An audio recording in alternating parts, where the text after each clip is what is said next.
Do you want to know how to disinherit the Canada Revenue Agency? Stay tuned and I'm going to tell you how. Hi, Nancy Beauvert here with the Gappy and NEXsteps. Okay, so maybe I'm being a bit flippant. You can't actually completely disinherit the CRA when you pass away. But what you can do is you can plan and you can mitigate how much the CRA actually gets after you do pass away. I've spoken before. I did a video and an article on that final tax bill. And that's something that still people don't understand and they don't plan for. And unfortunately, what happens is when it's not planned for, the assets and the capital that you had accumulated, that your wishes were that it would go to your heirs and your beneficiaries, a large portion of that, if you don't plan properly, will end up going to the CRA in the form of taxes. Now, it's true. I've also done an article and a video about how in Canada we don't have US style estate taxes, but we do have probate fees, which are technically not a tax, but they are a fee that varies from jurisdiction to jurisdiction. Some provinces and territories charge nothing, and others, such as Ontario and British Columbia, are actually fairly expensive. And what that is that is a fee that is charged by the courts when you're obtaining a grant of probate, and it's based on the value of the assets that are going through probate. Now, probate is the act of validating the will and ensuring that your executor is the correct authorized person to be able to act on behalf of your estate, carry out your wishes according to the will, and distribute your assets to the beneficiaries after everything else has been taken care of. But then also, on top of those probate fees, what we have in Canada is called a deemed disposition. And what that means is that on the day that you die, the CRA determines, they deem, that you have sold all of your assets just prior to your passing away at the fair market value. And of course, what that means is that any capital gains might be owing on it. And that's why you need to have proper planning. Now, I'm going to clarify right now, I am not a tax advisor. I am not a financial professional. I am a certified executor advisor, however, and I identify these gaps in your planning and make sure that you are speaking to the right people to make sure that you are doing your planning the best way possible.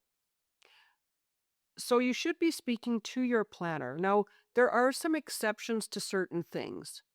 If, for instance, you do have an RRSP, which, depending on your age, perhaps that's converted now to a RRIF, an RRIF, which pays out after the age of 72. If you have a surviving spouse, you can transfer your RRSP to that surviving spouse and continue to defer the taxes that are due on that RRSP. However, when your spouse passes away, then those assets are going to fall into the taxable category. What does that mean in practical language? Well, let's give a fictional example. Let's just say, for instance, that you are currently receiving $80,000 per year as your taxable income on your return. But let's also assume that you have $300,000 in an RRSP. And let's assume that can't pass on to anybody after you pass away, like a surviving spouse. So what that means is that CRA is going to deem that you sold that RRSP just prior to your death at the current market value, and that is going to get added to your income for that year. So your taxable income is no longer that smaller amount. You're going to have the amount of that RRSP tacked onto it, and you will be taxed on those values. There are certain ways to structure things. Your planner, your tax advisor can tell you how to structure things in a better way to mitigate some of those taxes. Other investments, things like your primary residence exemption. Well, most times your primary residence is exempt from capital gains, but there may be some instances when it's only partially shielded. Again, you should be verifying how that is going to impact your planning. I can give you an example of when the primary residence was only partially able to be shielded from that capital gains. One estate that I worked on, the owner had been in long-term care for several years. At the time of death, because this person wasn't living in the primary residence and hadn't resided in that primary residence for several years, there was some capital gains due on the increase in the value of that property based on the period of time that that person did not occupy that property. So there's always nuances, and these are things that most of us in our day-to-day lives don't understand, don't really go through until we're exposed to it.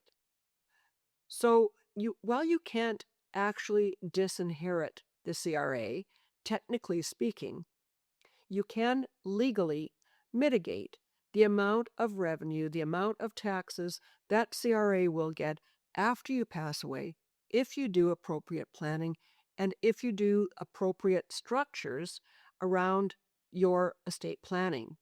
You can do things like name beneficiaries. Again, the proper professional can guide you to make sure that you are creating other avenues for wealth. There's charitable giving strategies that can help mitigate taxes. There are a number of things available that most of us aren't aware of until we can identify those gaps and we speak to the proper people. So again, I'm a certified executor advisor. That's exactly what I do, is I help you identify those gaps.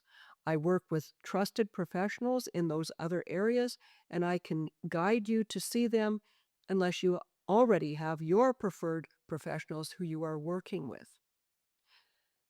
As always, I've got an article over on my website. The link is over in the description box. So please reach out if you have any questions. Go over and read the article, check it out. Thanks very much for joining me this week, and I look forward to sharing more with you next time. Bye for now.